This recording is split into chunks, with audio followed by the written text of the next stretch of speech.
we're going to go ahead and get started. Thank you, everyone, for being here. All right, so I think one of the first things that's important to do when we're discussing the opioid crisis is understanding what that even is. What is opioid addiction? What is the crisis that's going on? And how did we get here as a society? Um, does anyone here want to start? How about I start with some definitions? I feel like that's really important for everyone to understand what opioids are.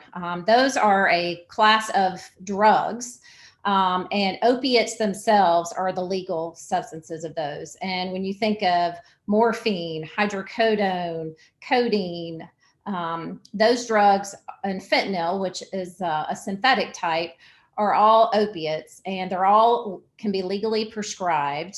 And they all have some medical benefits to them. They help with pain control, they're anesthetics, they help with gut motility, so they're antidiarrheals, they have cough suppressant activity, all sorts of things. But they also have this effect of like a euphoria or a high, which is what is causing the potential for abuse. And so those drugs, even though that they are prescribed for medical reasons, can certainly cause a lot of problems. There are a lot of theories about what has caused the opioid crisis, but the two that I believe are the kind of the sticking point. Back in the early 2000s, the medical community decided that pain needed to be the fifth vital sign. And vital signs: blood pressure, heart rate, temperature. How many times do you go to the doctor, or are you in a hospital and someone asks you to rate your pain from 1 to 10? By doing that, it potentially makes people think, well, my pain's not being treated appropriately. It's being undertreated. And it really brought that into light. And sometimes that is appropriate. But along with that, some regulatory agencies also require medical facilities and physicians to report those functions of how well do we treat people's pain. So it really put a limelight and a spotlight on making sure people felt like their pain was adequately controlled. And we didn't do a great education of what does that mean. Meanwhile, there are pharmaceutical companies that are seeing the potential benefit for this financially and are creating these novel products, these extended release, slow release, so you don't have to take as many pills during the day, and you continue to have those pain effects, cough suppressants. And all the while, they're telling the medical community that they're not, people won't get addicted to them, there's no potential for abuse. And surely that was not the case, because in 2017, the Health and Human Services said, wow, this is a huge opioid crisis, and we have reached a point. So to me, an opioid crisis is about overuse, misuse, overdose deaths related to the use of these, specifically these prescription medications. Emily, maybe you have some other thoughts about how that came to be. Yeah, I mean, I wanted to talk a little bit about so Becky mentioned the claim that was made by pharmaceutical companies about the kind of lack of addiction potential for these medications. And we know now that that is very far from being the case.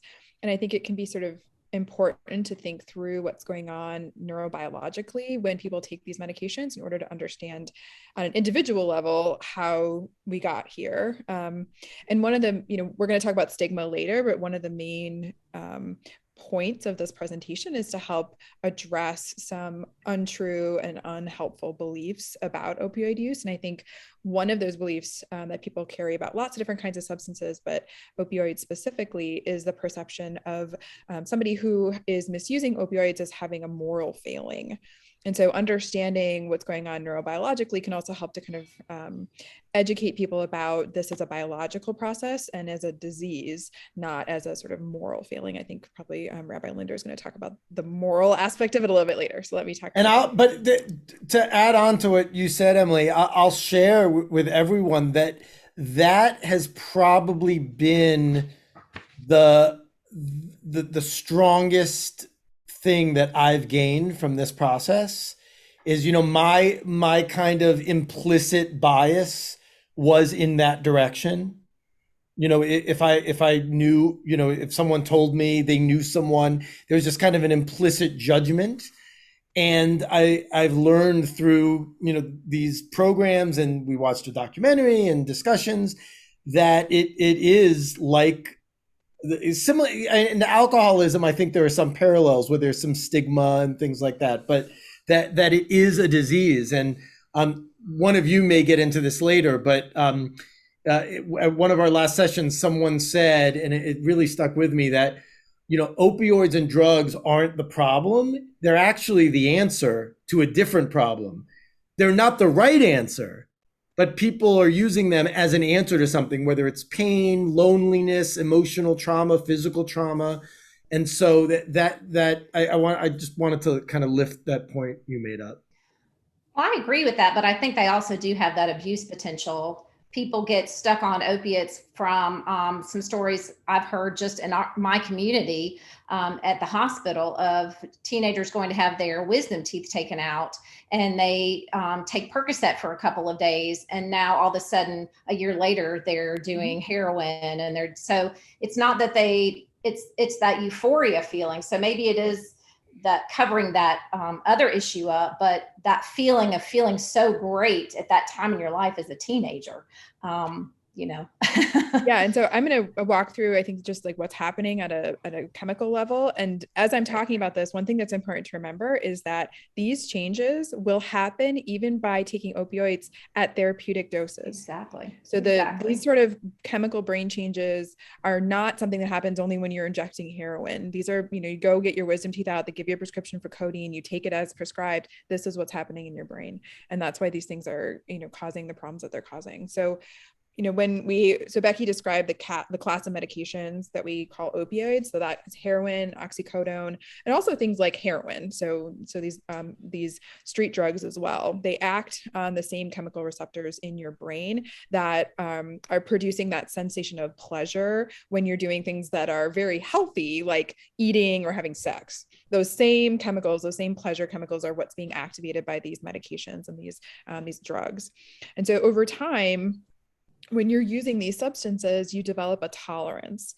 And that means that your brain is actually responding to the stimulation from the medication and requiring higher and higher dosages to achieve that same effect. So that's a natural compensation that your brain is doing. But what it ends up happening is that people have to take more of these substances in order to achieve either the pain relief or the sort of euphoria that they're looking for. And once they start to build up that tolerance, they become susceptible to withdrawal symptoms. And what withdrawal means is that, again, this repeated exposure to these substances actually alters brain functions so that, again, your brain is trying to compensate for the impact of these substances. And what it's doing is that when you continue to take them over time, your brain is sort of down regulating the production of some of the chemicals that are sort of activating. And so when you're taking these medications, you're actually feeling normal. That's how you feel normal kind of after your body is dependent on these medications. When you aren't taking the medications, your brain is actually producing kind of extra kind of activating effects. And so you're feeling jittery, you're feeling anxious, you're having muscle cramps, and you're having diarrhea from not taking the medications, because the medication your brain has adjusted to the medicine so that the only way for it to actually function properly is with these substances. And at that point, people are no longer taking medication. They're not only taking these substances because they're actually experiencing the euphoria, the pleasure that they had initially. They're taking the substances because it's the only way for them to feel normal, the only way for them to not experience those negative consequences. And so this is the sort of natural neurobiological process that underlies the chemical substrate of addiction. And addiction is a much larger concept that involves things like continuing to take substances even after they're causing negative consequences in your life, and experiencing craving and sort of withdrawal and tolerance. But for folks who start to experience these physiological processes, it can be very difficult to actually become abstinent or maintain abstinence. And I think we can all imagine why that would be the case. If I stop taking something and it makes me feel jittery and anxious and have diarrhea, it's going to be really hard for me to sort of not take that over time. And so Becky mentioned that we've seen a quadrupling of opioid prescriptions written since 1999 and a subsequent increase in mortality rates. So for folks who are on these medications, mortality rates, particularly from overdose, have also really increased significantly. And so at this point, we have 27 million people in the United States admitting to current use of illegal opioids or abuse of prescription drugs. So broadly defined, with the just increase in number of people who are misusing these medications, the increase in mortality rates, that's I think what people are meaning when they say the opioid crisis. I have some interesting statistics I found just about our community that I thought I would share also. So, and this is from, there's a great website we should probably put out there for everybody. I got this from the Department of Public Health, but in 2020, 1,309 people in Georgia died from a drug overdose related to opioids, and 12 of them were in Clark County. In 2020, we had 83 visits to the emergency department related to opioid overdose, which to me sounds like a really low number based on what I see coming in our emergency department. But when you look at the type of people that they are, it is all races, all sexes, all ethnicities. It is, it's an equal opportunity problem. And every state has reported a spike in overdose deaths during the COVID pandemic. Right. And so it's also important to think about, how the current stressors and the pressures that people are under during the COVID pandemic have driven both the kind of some of the lifestyle and individual factors that put people at risk for misuse or use of illegal drugs, and also made it harder to seek treatment and to be able to see appropriate treatment, which I think we're going to talk about kind of later.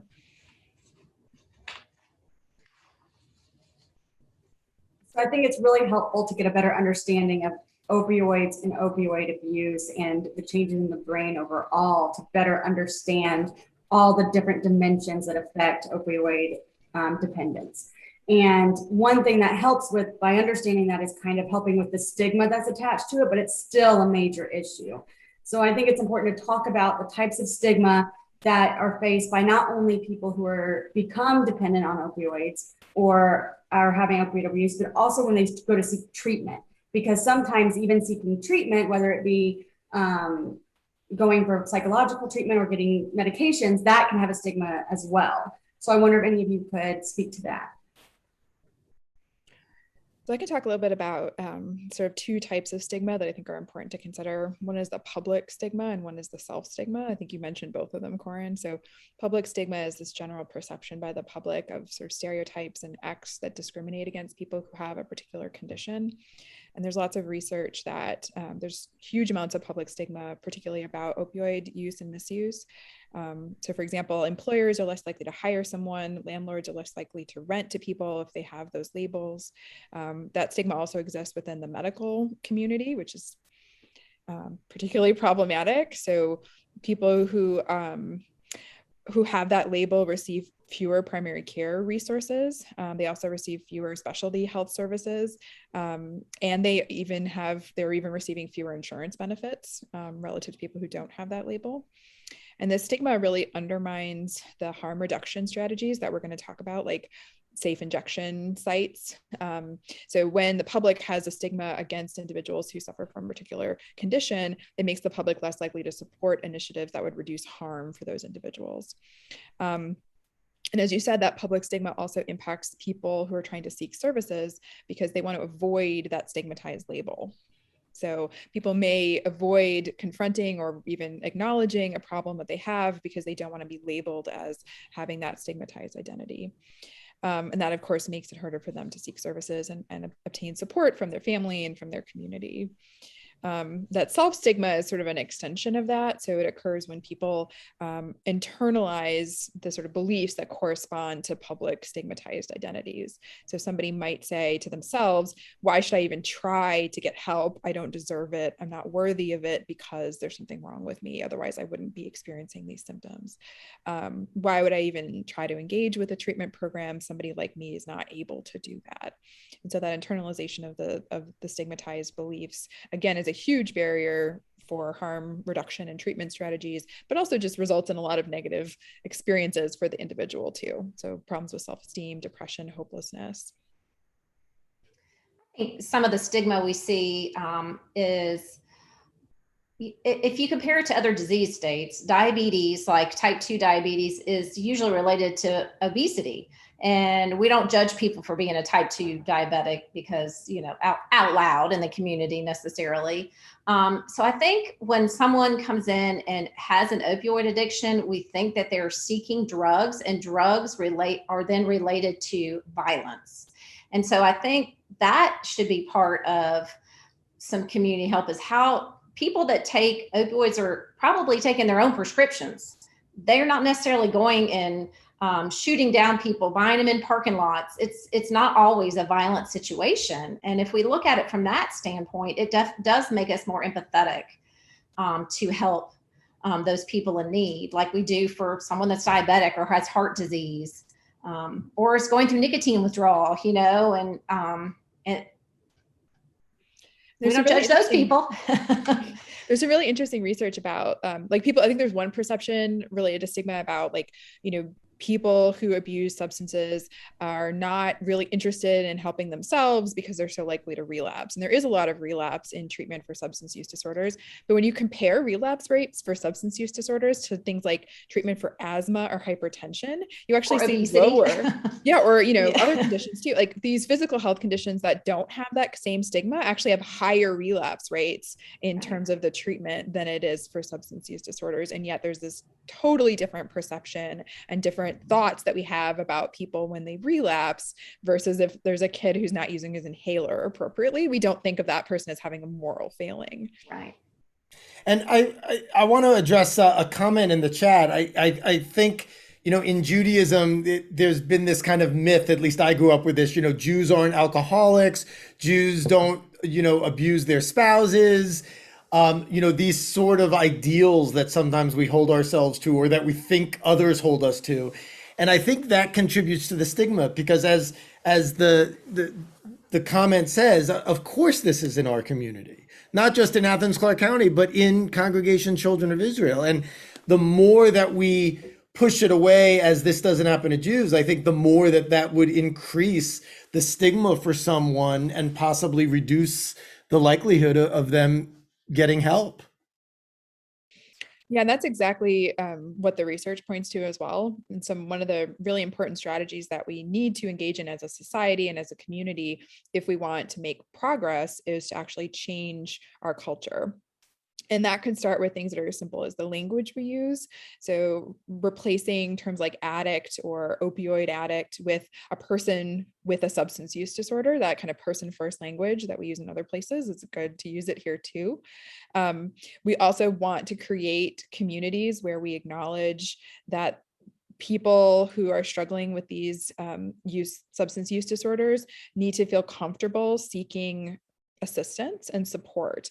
And there should be no wrong door through which they can access services. Like that might be a spiritual door, that might be a medical door, that might be a psychological door, that might be a family sort of, I need your help kind of door, but having all of those spaces be informed and to have done the work on their own to challenge some of the stigma that we all have, so that if somebody comes to you and is looking for help, you have some good information about what to do to help them, and you also aren't going to be sort of slamming the door in their face.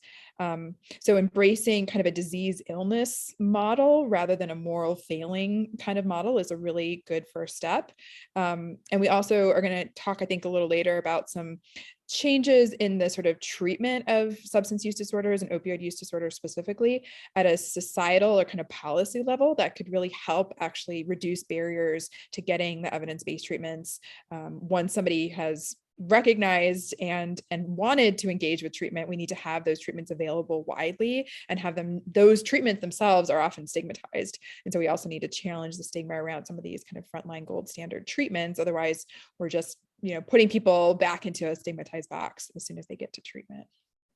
So I'd like to share one midrash, one story from our tradition that many congregants have probably heard me use before, and I'm going to use a second one when we get to a later question. But there's a story of a blind man that walks through a forest at night with a lantern, and the lantern is lit brightly, and someone else sees that lantern and notices that the person holding the lantern is blind and can't help but go over to this person and ask, I noticed that you're blind. Why are you carrying this lantern? And the person says, well, it helps you to see, and then you can now help both of us get out of this forest. And what I love about that is, as I think has been alluded to by everyone, is that to get, sometimes an individual will seek help themselves, but sometimes we as loved ones or friends or colleagues need to help that person. And so sometimes we're carrying the light that they see, and sometimes they're the person and we're and we follow theirs, if that makes sense. And so, it goes with another line that I say all the time, Kol Yisrael Aravim Zeh Baseh, which, technically means every Jewish person is responsible for the other. I like to kind of lift it up more generally, that as human beings, we are responsible for one another. And certainly as a community, I mean, if we talk, personally regarding our community at CCI, I genuinely feel in my bones that we believe that we are responsible for one another. And so if someone needs help, carry that lantern. And likewise, there'll be times, might not be with opioids, but it will be with something when you need help, when I need help. And so that's one aspect from a spiritual standpoint that I think can lift us up a little bit. So we do have we have a statement and a question in the chat. And so one thing I wanted to just kind of touch back on is this idea that with opioids, it's separated from other types of substance abuse, because normally opioids are prescribed to treat an issue, a medical condition. And so it's normally prescribed by a physician. And like we said, a lot of times people are abusing their own medications. They're not going out and seeking it from somewhere else. And so what somebody mentioned in the chat was they asked if we could address the social determinants of health in regards to how institutional bias and inequitable access of resources has as a part of this, particularly in regards to class and race. They said perhaps Rabbi Linder was alluding to this. It's not an individual characteristic, but a cause, but a societal moral issue. So just to speak with this, what I do know is that social economic status and race do play a part in how not only opioids are prescribed, but how opioid the abuse is perceived. So people of color are usually perceived as having an opioid dependence or being drug seekers, and are then prescribed less often. That is something that has been systemic and has been shown. So I wonder if anybody else, and particularly like Black people, are also not offered alternative treatments for pain management that are incredibly effective, like therapy. Even when if you ask people what would you prefer, most people would actually prefer therapy options. But there's lots of research about Black people not being offered that as an option, which means that medication is sort of a dominant strategy in the treatment of pain. Sorry, Koren, I interrupted you. No, that's exactly kind of what I was kind of referencing, was just that if your social economic status or the color of your skin is changing the way someone's perceiving your reporting of pain and how someone's going to treat that pain, it's also going to change systemically and societally who is affected by opioid addiction, which types of people are going to be affected, and what degree that's going to be affected. If anybody has any more that they'd like to say. I think when we get to talking about treatment, I'm going to talk a little bit more about some of the public policy things that make it difficult for folks to access our gold standard treatments. And when we talk about those public policy things, we have to acknowledge that like racism historically was a big part of how we got to the point where we're at. And it's been interesting to see the perception of a person who has an opioid use disorder has shifted since this opioid crisis in the 2000s. And now the public perception of that person is more likely to be like a white middle class or lower middle class man. And as we've seen that shift, and so, we've actually seen a huge, I mean, part of the increase in resources has been because of the increase in actual like numbers and mortality, but part of the increase in resources that we're seeing devoted to this issue is also because we are now willing to devote resources as a society to a condition that is perceived to be impacting white men, more so than people of color. And that typically is how it works in our society, right? When something starts affecting white people and men, all of a sudden we need to treat these people as if they have an illness and not as if they're, criminals. And I think Jerry Gale is the one who raised that, and he's exactly right. Like that actually is a big part of how the perception has changed, and probably why things are likely to improve for folks. But it's also a big part of why we historically have some programs in place that actually make it hard for all people who have opioid use disorders to access the treatment they need because of that historical racism that was kind of built into the public policy.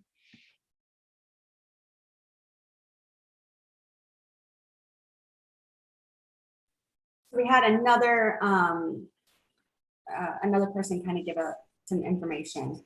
They were saying it's unfortunate because things like physical therapy and occupational therapy require more time and resources, and often insurance won't pay for these. Patients might not be willing to go or pursue those because some want a quick fix and it's ingrained in our system. And I think we may be talking about something similar to that in terms of expectations regarding pain, right? Like, what are we doing to address the expectation that we should be in zero amount of pain and that pain needs to be gone quickly and permanently? I know that's sometimes just addressing the expectation and dealing with reality can change the way that that's treated. If anybody wants to kind of talk about that. I mean, we ask patients in the hospital to rate their pain, and you tell me it's an 8, I'm going to give you morphine if your doctor's ordered that. So I think it's really important for people to understand your pain's never going to be 0. I mean, do you get out of bed and something doesn't hurt, something's not creaking? That is really important to me, that when I talk to people about their pain medications, that it's never going to be 0. We want to lessen it by a couple of points. We want to make it tolerable. And maybe opiates are not the one that can do that, which I can talk about that in a little bit, but that's really the key thing, is pain is not going to be 0. You have a major surgery, don't expect you'll be able to walk around and not have any pain shortly after. So, and I do think that's part of our society and how we specifically instant gratification. Yeah. And it's not the case in other places. And we've been socialized in this place. And so we expect, if I'm in pain, I should go to the doctor and the doctor should make the pain go away. And I think that's actually been a part of the mentality that's kind of gotten us into this reliance on medication, and then also reliance on these particular types of medications, because one thing they do effectively in the short term is they do make your pain go away. They have all these other issues. But I remember, when I was traveling around, like in college, one of my really good friends was traveling with me, and she broke her arm when we were in Greece. And it was like this break. I don't know what that one is, but it's the big bone.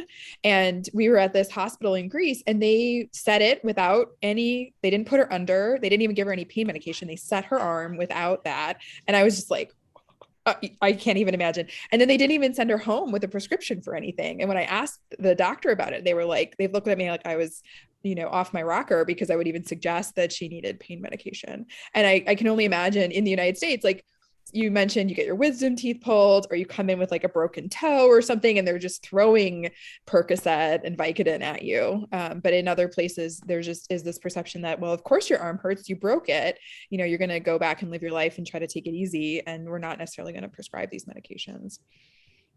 Right. So I think it's important thing for everyone to understand that we are changing and trying to make what we call a multimodal approach to pain control. In my hospital and all hospitals, but try Tylenol, try ibuprofen. There are antidepressants that help with pain.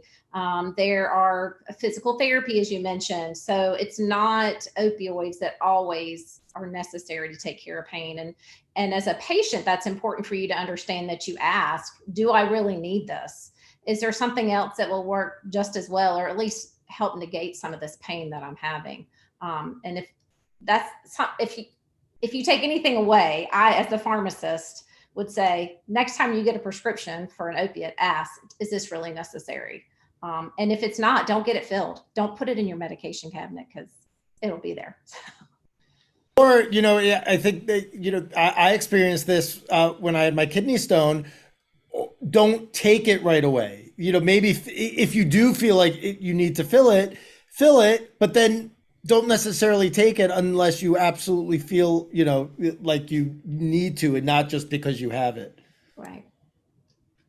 And there are cognitive behavioral and behavioral treatments for kind of chronic pain management that are very effective. Mm-hmm. And so a lot of that is about being aware of your pain and finding ways to do things that are important to you in the context of chronic pain, instead of either pushing yourself really hard and then your pain becomes unmanageable and then you can't do things that are important to you, or the opposite. Sometimes people fall into a situation where they just avoid doing a lot of things because they're so afraid of pain. And so these sort of cognitive behavioral treatments for chronic pain can be really helpful. And this would be something that you would get, with a therapist, and they would help you understand your situation and kind of be able to live your life and have a life that's worth living in the context of whatever pain you're experiencing.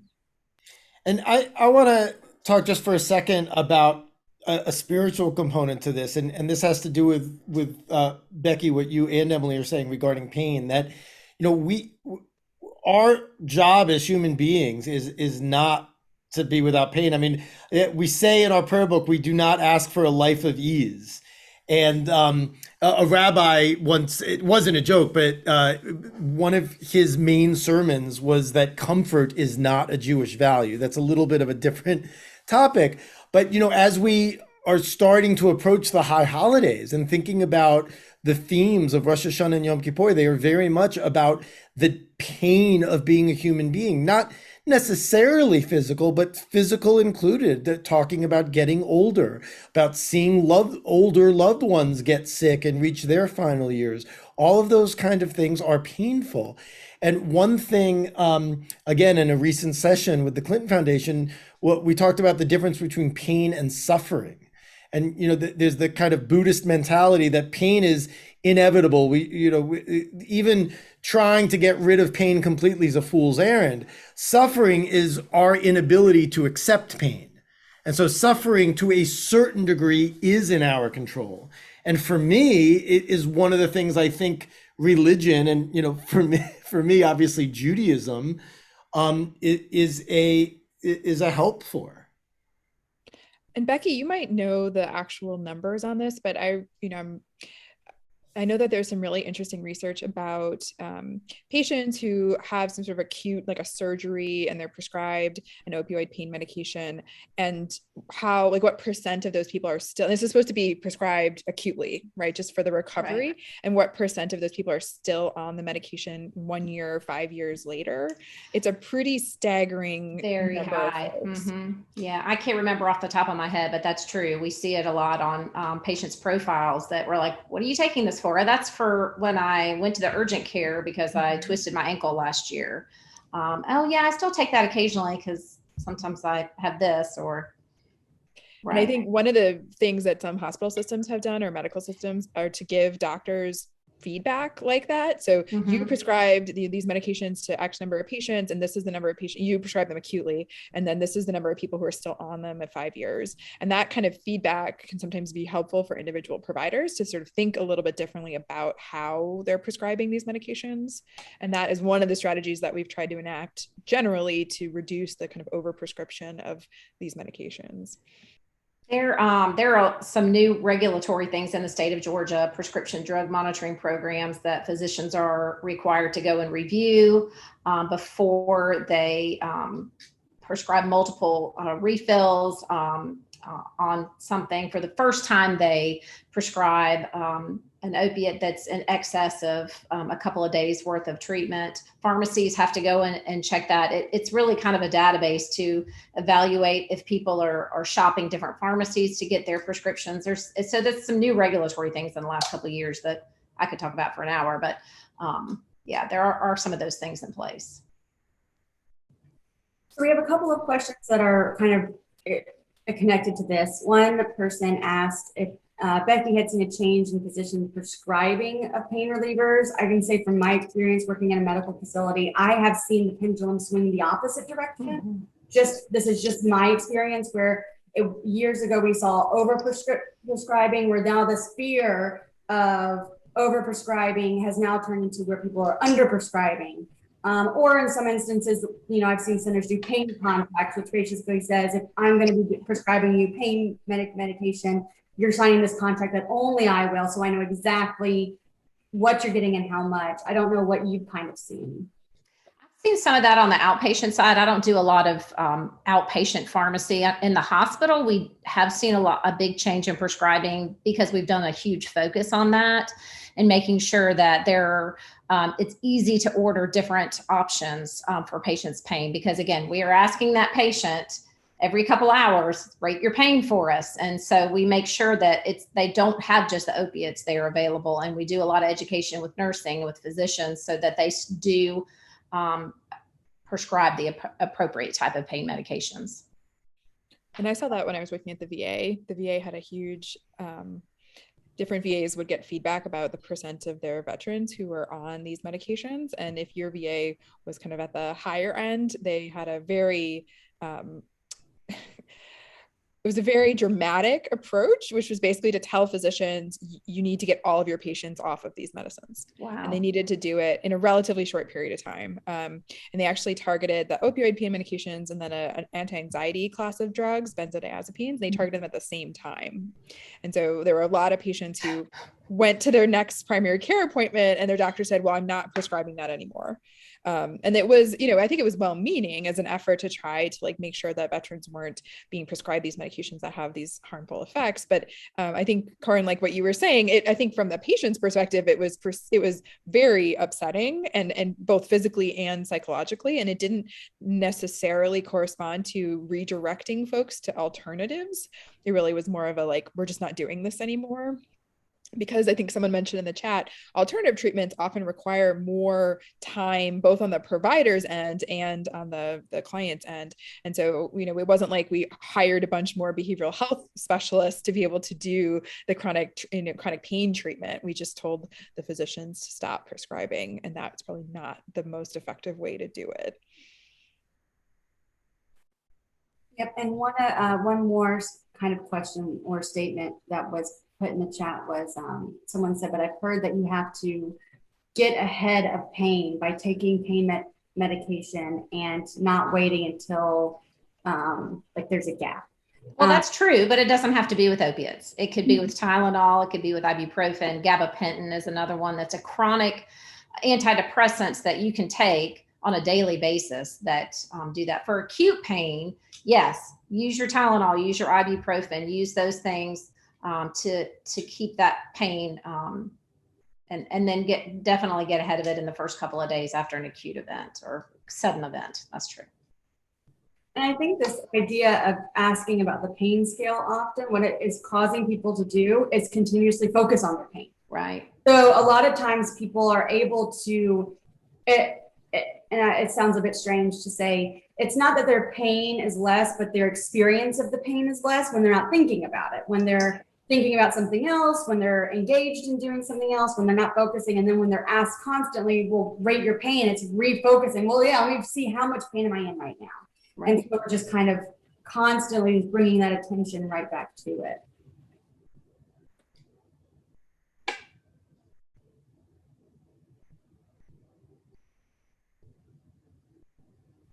So I think the next thing we kind of want to discuss, I don't know if we talked about medications that are used to treat opioid addiction or use. Okay, I can talk about those, and then Emily can kind of loop that into the behavioral health side of it because they have to be used together.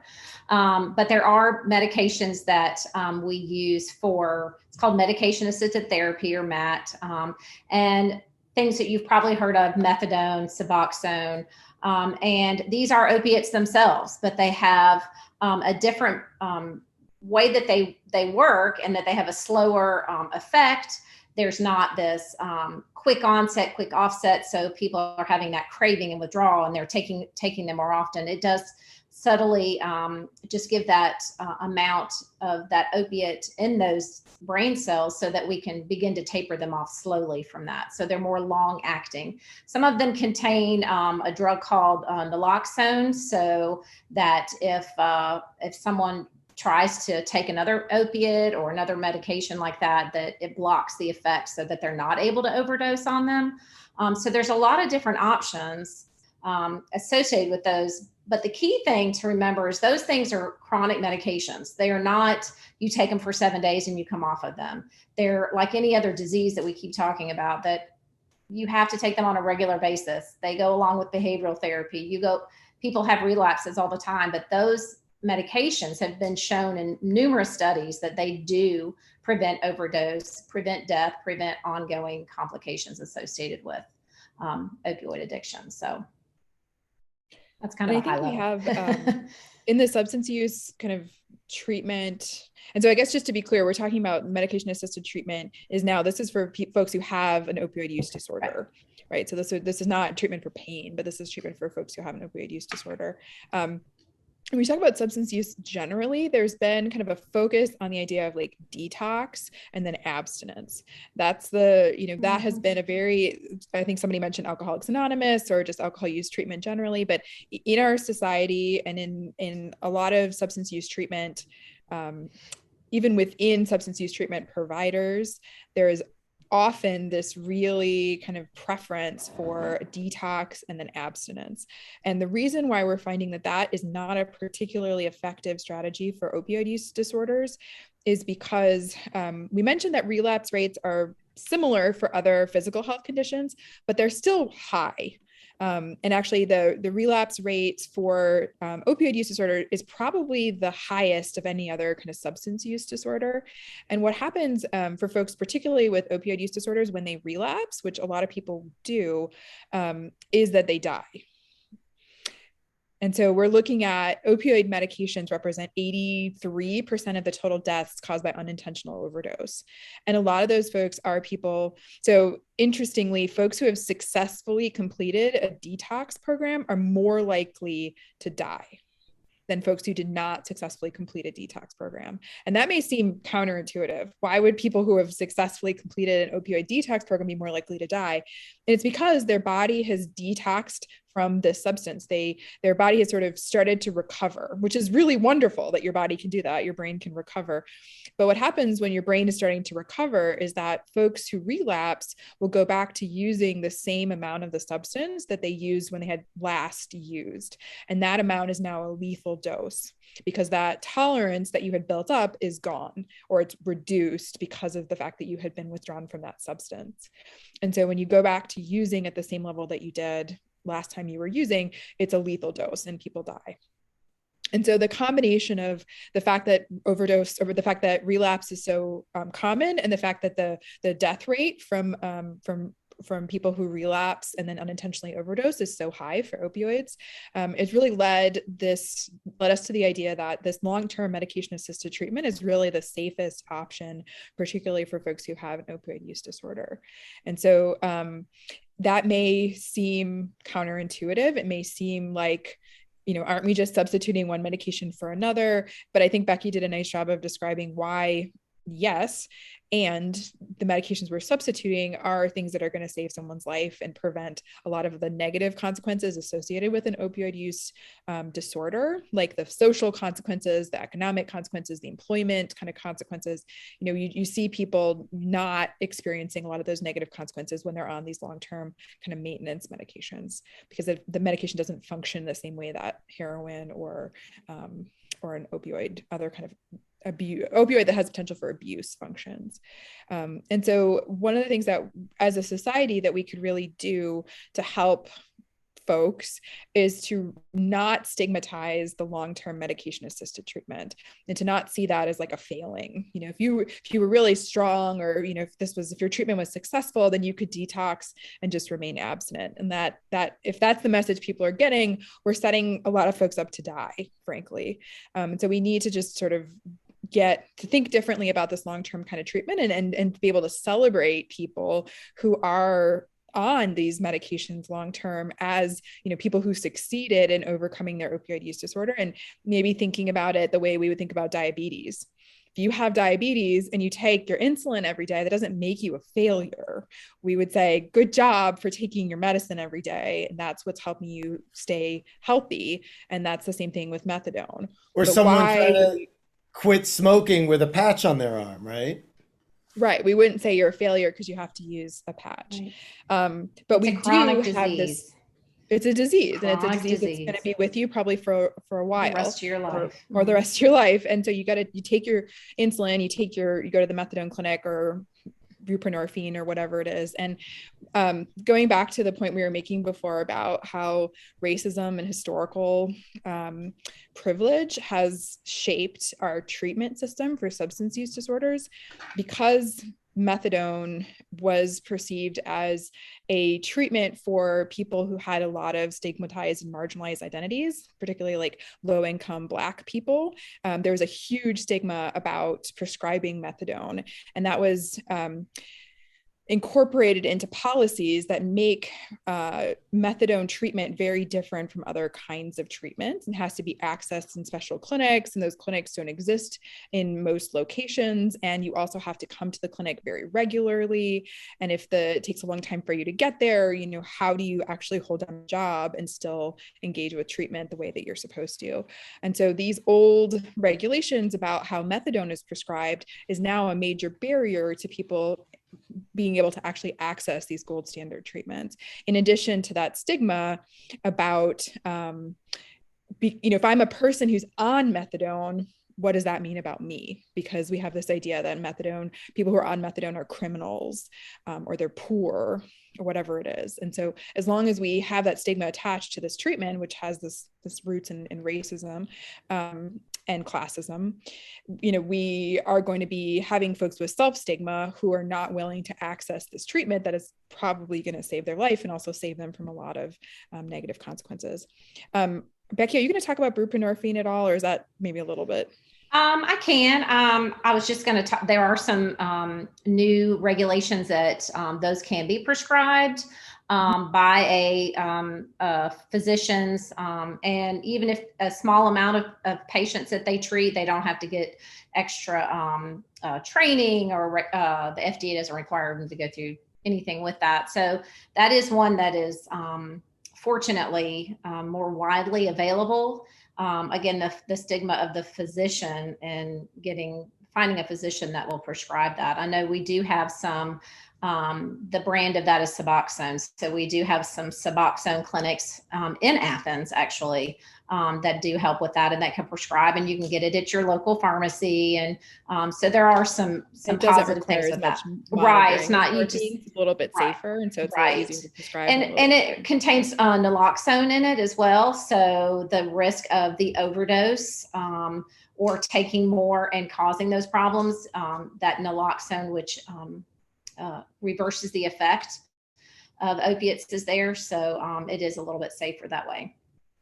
And there's definitely research about, like those different changes that you mentioned, by allowing people to have more access to these medications that assist with treatment, and being able to access them in your community and not having to go to a special clinic, being able to get them at your pharmacy. And then we certainly want prescribers who are prescribing these medications to have adequate training and to know what it means to oversee these long-term treatments. But we can't put so many requirements on prescribers that it's impossible or just so burdensome for them to do it, that few physicians are willing to do it. And so we have to find that balance with having enough physicians who are willing to prescribe these medicines that helps to challenge. I think challenging the stigma is one way to have more people willing to prescribe it, but then having more people willing to prescribe it is one way of challenging the stigma on the other end. And so, there's also things about like, how do we get reimbursement from our healthcare system? So Medicare, Medicaid, if those programs aren't going to be reimbursing folks who are prescribing these substances, or going to be reimbursing at a different rate, then that's going to obviously provide a disincentive. And so there's definitely more policy things that we probably need to do. And American Medical Association has some really good recommendations about, how do we strike that balance? And then also, how do we prescribe, or how do we have the appropriate incentives for prescribers so that we can have these treatments actually be available to people who really need them. Mm-hmm. And I think it's interesting because, like Rabbi Linder said, in regards to the patch for people who are trying to quit smoking, there are also medications like Chantix or bupropion that can be prescribed. And those don't require you to go see a specialist, right? They help with the withdrawals of nicotine, much like medications we're talking about are to make it so those withdrawals are not Right. as intense or damaging. And so if we could have something like if we could have the system catch up to that, I think that would help a lot, because nobody has the kind of stigma if you're put on something like Chantix to help you quit smoking they would if you were put on methadone. But it's very similar. And I think we were going to go to the next part. We kind of talked about what we can do in terms of stigma and society. We've talked about the medications that are available, but how can family members and friends help? How, in a more personal, individual way, how can we support people that we know who are struggling? From my end, from a pharmacist end, or the medication is, you can go to any pharmacy in the state of Georgia and buy naloxone. It's a nasal kit. People that take opiates, even on a regular basis, even for cancer treatment, for legal valid reasons, should have this in their house. It helps prevent overdose, unintentional overdoses as well. So I think it's really important to have that. Go ask your pharmacist. The Governor Deal did this several years ago, that said the pharmacist can dispense it without a prescription from the physician. So they can train you how to use it. You can find a lot of information on the internet, but naloxone is definitely something you need to keep on hand. And all the members of our cohort in this Clinton Foundation program has two doses. Awesome. In terms of how can we help, is really, again, helping prevent as well. Don't keep your medications after, if you're finished with them, you can dispose of them. All the different sheriff departments have places that you can get rid of those medications. That helps other people from using yours. And if you don't need it, don't take it. So I would definitely say don't keep old prescriptions. But once you have a family member that is addicted to opioids, I think Emily can best answer that. But be supportive. Be supportive. Hopefully the information we presented today will give people a pretty solid foundation. I mean, coming out of this talk, you probably know a whole lot more about these issues, and hopefully you're in a better position to challenge some of that public stigma and any self-stigma that you have, because we want, like we said, we want people, when they do approach someone for support, to have that person be open and willing to listen and willing to help. And sometimes that's not easy. So supporting somebody who has an opioid use problem can be frustrating. It can be scary. It can be a long process. And so you may need support yourself. And there are, resources or individual or group therapy is available for people who are impacted by opioid use that is not their own. So family members, friends. And so just recognizing the toll that could take on you, and trying to be able to provide information and being able to ask questions, and not like it's not like an intervention kind of question, like, when are you going to quit? The question is, how are you doing? How can I help you? What's the next step that you're interested in taking? Do you need more information? Can we find that information together? Would you like me to drive you to the clinic? Just finding ways that you can provide support that are not necessarily taking control away from the person, but supporting their own agency and recognizing that this may be a process. So really, go ahead. No, go ahead. I mean, I think the tools that you have around kind of active listening and assertive communication that you use in all of your relationships, hopefully, should also apply in this. And so just recognizing that this is still somebody you love, right? That's somebody you care about, and that hasn't changed. And we should treat them with respect, and we should not forget that they're a human being. Sometimes it's hard to do that, and I think it's important to say, because we may jump into this like problem solving, I have to control the situation mode because you're worried about them. But oftentimes that's not associated with the best outcomes. And I want to as we are getting ready to wrap up, I want to talk a little bit just about us as a Jewish community. As was mentioned in the chat, firstly, I think we all probably know a family where this is a challenge. We might not know that we know of one, but the numbers are just there that suggest that. And so one of the things I think about sometimes are the moments in the Torah that are just kind of real. Epiphany might not be the right word, but there are these kind of snapshot moments from the narrative of the Torah that really stick out to me and that I think about a lot. And one of them is when God, and again, like with everything else, I've talked about this before because it's so powerful to me. It's when Moses encounters God for the first time.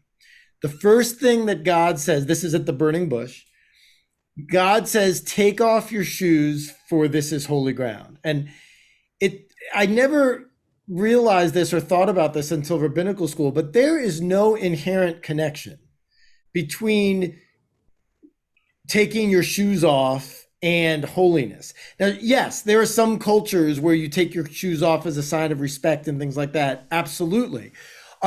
But it's not something that on our own, kind of philosophically, we would just come to that connection.